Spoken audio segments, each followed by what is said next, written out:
What's up guys, Everything Apple Pro here. Welcome back to our annual 50-foot tower drop test. This time around we've got the 16 Pro Max with its titanium chassis, lighter phone, huge internal changes even from the 15 Pro Max, and the latest and greatest cases from the top brands. First time doing a test with brand new iPhones, and for us this is a special date because it's our 10th year here dropping phones, and we've since built a phone case company which we're proudly slowly advancing every year, hoping to get better and better. So let's get to testing and breaking what, 10-15 grand worth of phones. We'll start with one that's gaining popularity, and that's AppleCare case, which is no case for people that love to feel the phone. Titanium, 50 feet, what happens, and we'll have 2 points of data. 2, 1. 2, 1.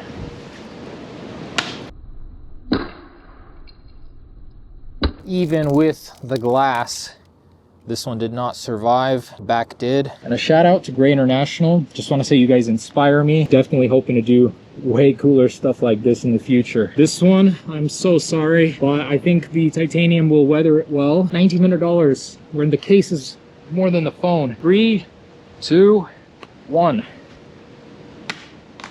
Ooh. And the standard Apple's clear case, silicone cases. PMMA, very hard material, doesn't yellow, but very brittle.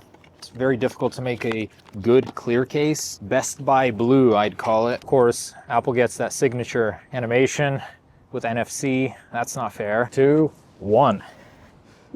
Ooh, dang.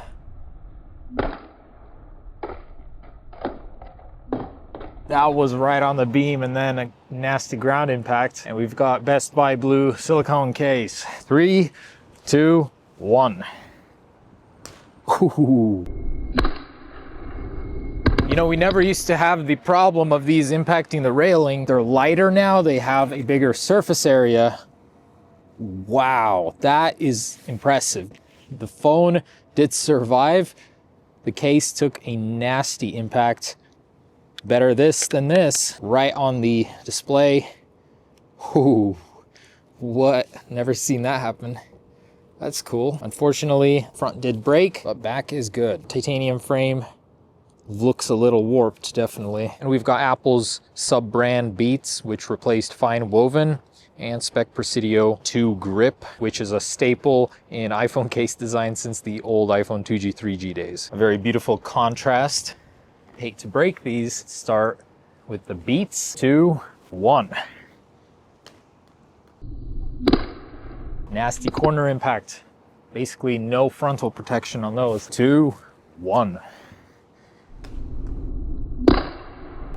Okay, that looked like it survived. Spec, you did it again. Let's inspect this guy. And the Beats, this corner splays out. Actually a mean dent in the titanium as well here. The whole thing's warped. Whoa, very interesting. Pitaka, OG aramid fiber makers. These guys inspired me to create my own case company, and I love what they do and how they innovate. Spigen's Enzo. Also very premium. Similar cases. 50 feet for the Enzo. 1.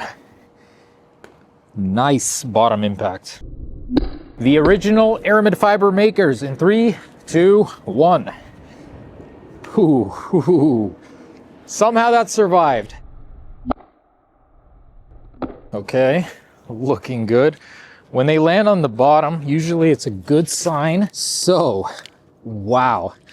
Pitaka, you did it again. Fantastic job. Spigen, you did it also. Case is ruined, and the Phone Rebel Gen 6 series. So this is our co-molded case where we sandwich the aramid fiber, and we've got the Mous Limitless 6.0. So Mous started styling this year, which I like. Started doing the little sculpting, raised corners on both. Overall very similar. Some semblance of grip on this side, big cutout here. Let's see which one gets the job done. Start with the Mous Limitless 6.0. Feels planted. I love the plate look. Here we go. 3, 2, 1. Nice, solid impact. And the Rebel Series Gen 6. Our latest, lighter, slimmer. Let's see how it impacts with the ground. In 3, 2, 1. Ooh.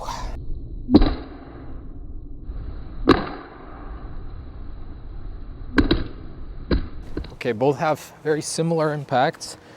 One on the bottom, one on the top here. So both have survived as far as first appearances go.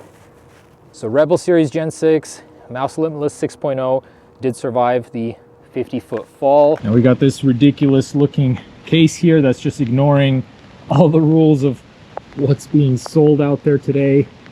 I love it for its ridiculous factor. Here we go in 3, 2, 1. Ooh. So that's a beam impact. 2, 1. Oh my goodness, again. Kind of hard to direct something that long. 3, 2, 1. The UAG.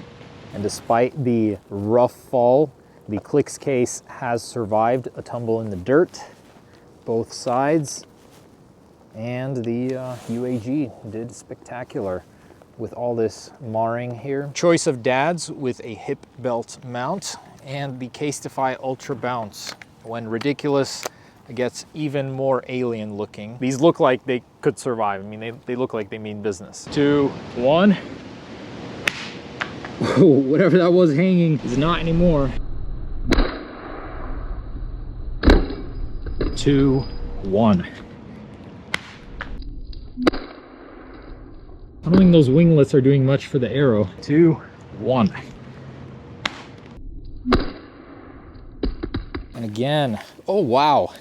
First one with back and front shattered. I think you guys need to go even crazier. We need more jutting out. The OtterBox, a tried and true warrior, survived. Next up, the Rebel Flex series. So this is our exposed side case. I don't think there's anything like it on the market that protects while exposing your sides. And the beloved Caudabe, very slim, sleek, hard material though. 2, 1.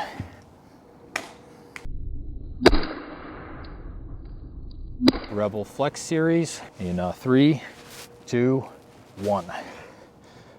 Ooh.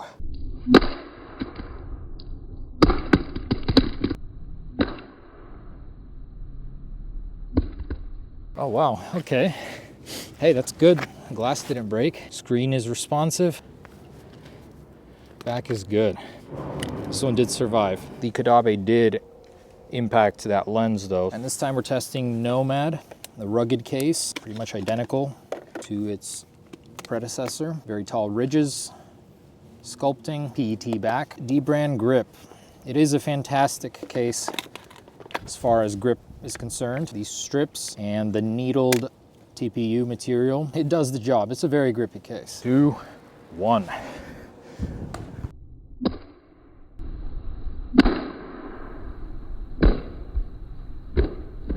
And a very rugged looking Nomad. 1. Ooh, did survive this time. Back did survive. So Nomad rugged does the job. Dbrand grip. Surprisingly, a lot less carnage this time around. And we've got the Gripzilla. These always perform well. This one is all plastic. I can't see it surviving, but very useful. Start with the Torras. 2, 1. Gripzilla. 2, 1. So, ooh, this one did not fare so well this time around. I thought it was gonna make it. This one did surprise me. These guys have all the bulk in the world and yet the plastic won. And one more Rebel case, the Frosted Gen 6. So for us, this is a proving grounds.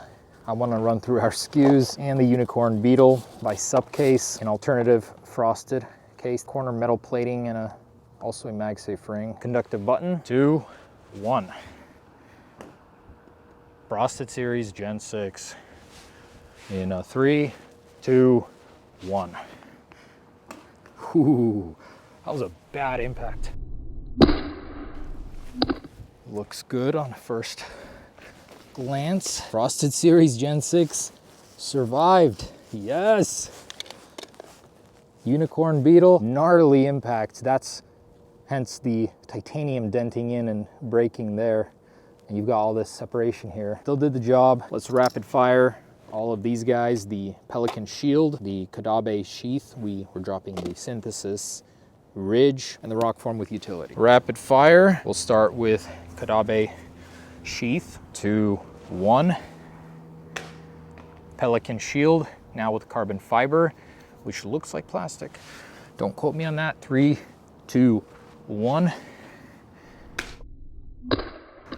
That sheath delivered the final blow to the Pelican. Not sure that's fair, but 2, 1.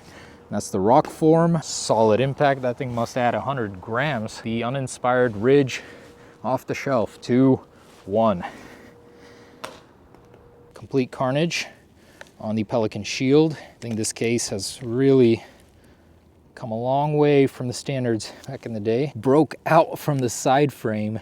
It's just a complete mess. Wow, not a good look. Probably shouldn't reinforce the inside with PC. Rock form, rock solid. The ridge survived, okay? It's a little bent. Whoa. Wow. That is really surprising. The titanium seems to have influenced things a little bit. Bones are getting lighter. It's the internal components I'm seeing some of the damage on, like on Flex here, where glass survives because the new ceramic shield is so good. Anyways, guys, these are getting harder and harder to make every year. 16 now, 17 next year. My goodness. Thanks for watching. We'll be making some more news videos here soon. Hopefully get a little bit more active on the channel. Thanks for tuning in. Peace.